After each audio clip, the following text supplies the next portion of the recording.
because of the way this draft class works, it it's all going to depend on who's actually going to be there at 9. And I think one of Yeah, the issues is we're not really going to know who's going to be there at 9. At like there, obviously you can say that about any draft, but this is more than any other year. This is one of those drafts where you might luck into getting somebody better than you expected at 9, just because top 15 of the draft order is completely malleable. Like I've seen some there'll be one mock draft will have a guy going 1, and another one will have him going 11. Uh, and like Klingon, I've seen Klingon go 2. I've seen Klingon go 7. I've seen Rishashur that I've seen him at 1, and I've seen him at like yeah, 12. 12. And Yep. it's insane. Like we really have no idea who's really going to be there. Uh, I do think that it does set it up though that they're probably not going to go center in the first round. That's just how I feel.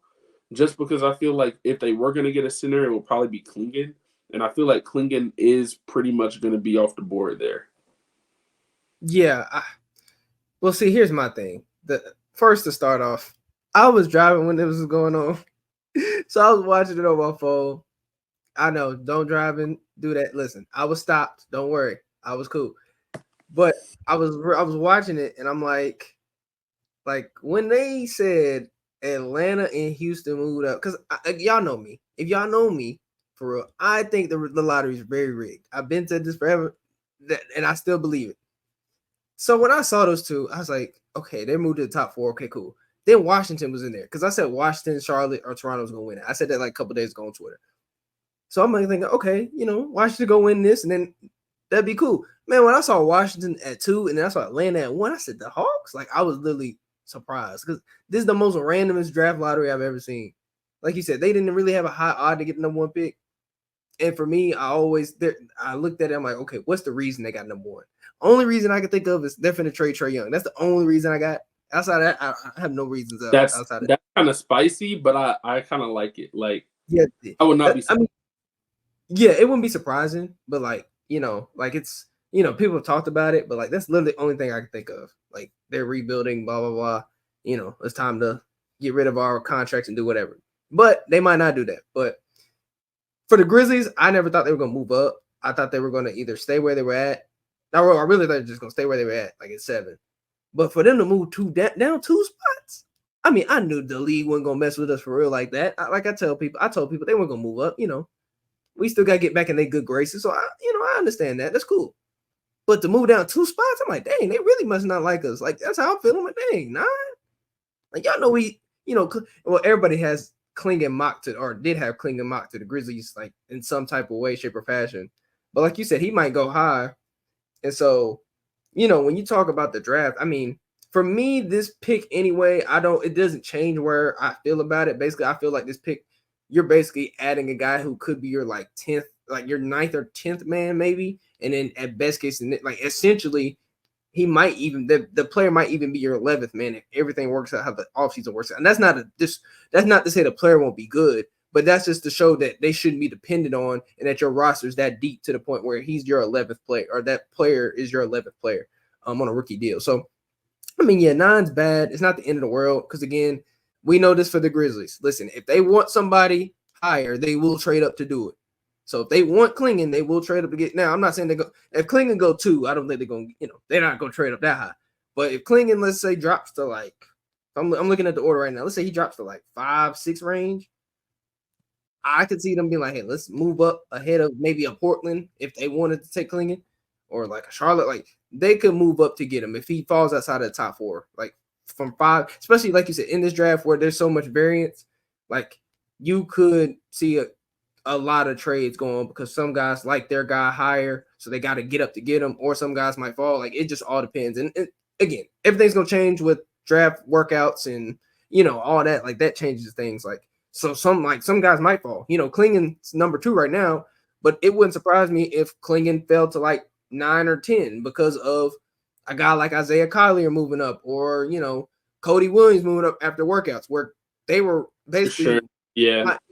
Ranked higher than him the whole year, and then he had that run in the tournament. Now he's like top 4. So, I think a lot of things are still going to change, but at least now we have a clear sense of like order because like all the mocks are all over the place because nobody knew the exact order. So like and still they're gonna be all over the place, but you have at least for the Grizzlies, in the actual teams that are taking, drafting, they have a better sense of okay, we can do this. Who's gonna be in our range now?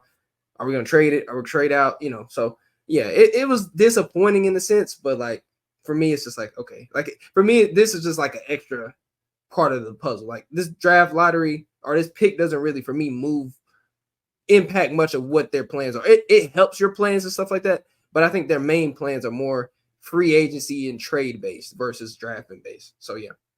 Yeah, no, I think if they had moved up to like the top 4, they probably would have gone with Klingon or somebody like that.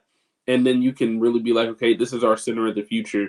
But I do kind of feel like now that they did get 9th, I would be more leaning towards a Ron Highland, a Dalton Connect, Yep. Mateus Salas, like somebody like that who isn't maybe not necessarily in a position of need right now, just because Vince and Gigi are going to play a lot of those minutes.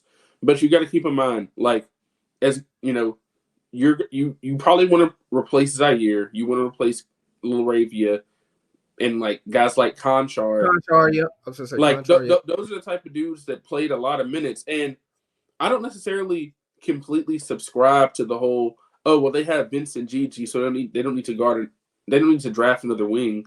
I don't agree with that because No, first you of can all, you can never have too many wings, like 6'9", exactly. 6'8" wings. No, this is a wing driven versatility league. Nah, like yeah, draft another one, please. Like, Please on a and rookie that's the contract. thing. I'd be fine with that, especially if it's a Ron Holland. Like I said, Ron Holland and Yeah, Dalton. Those are the two for me. Obviously, I'm a Tennessee fan, so like I would love to have Dalton Connect just because of that. But in terms of being somebody who can legit come off the bench, he's gonna be, probably a 38, 39% 3-point shooter just first day in the league. Like I believe he's that kind of shooter. And he has shown the ability to actually put the ball on the floor and score, which he's not gonna need to do, but you see like obviously he's not as big as a guy like Aaron Gordon or Michael Porter Jr. are for the Nuggets, but just watching what it's like when you have somebody that's a role player that can also create their own shot at times, it just kind of throws everything off because you're so used to people being just catch and shoot. But yeah, I feel like he's much more than that. And I say the same for Ron Holland, which obviously he's going to be like a lot of his like upside does come on the defensive end as well. But it's just one of those things where, and he has better size. I think he's like 6'7", 6'8". So it's like he has yeah. He's more a little athletic. bit Yeah, better size, that's a more real big athletic. difference. He's more athletic. So Yeah, it's kind of like it. Like I'd be fine with them going either way there. And then I would look for them to possibly trade back into the first round or maybe use some of those second round picks they have to get another big man. And then I would assume they're probably going to try to get their like starting center either through trades or through free agency. yeah, yeah. That's the thing. Also, to your point, like you said about them, they're not like you said, Aaron Gordon or Michael Porter Jr., but they're at least wing size, like NBA size wings. Like they're all both 6'6", 6'7". And again, keep telling people about this team. We are very small. That's why I have not entertained small guards. That's why you will not see me clamoring for Reed Shepard or Dillingham. Not because I don't think they're gonna be good players, but if you already have, like I've been saying, when you are, it's just a politics and money thing. When you already have your money tied up in the Ja, Bain, and Smart, but all three are making 20 plus million. One is making like 30 million, or two of them are making 30 million, one's making 20. Then you're talking about Luke Kennard, who's 6'3", 6'4", and he's making 15 million. Why would you then draft somebody at 6'1", 6'2"?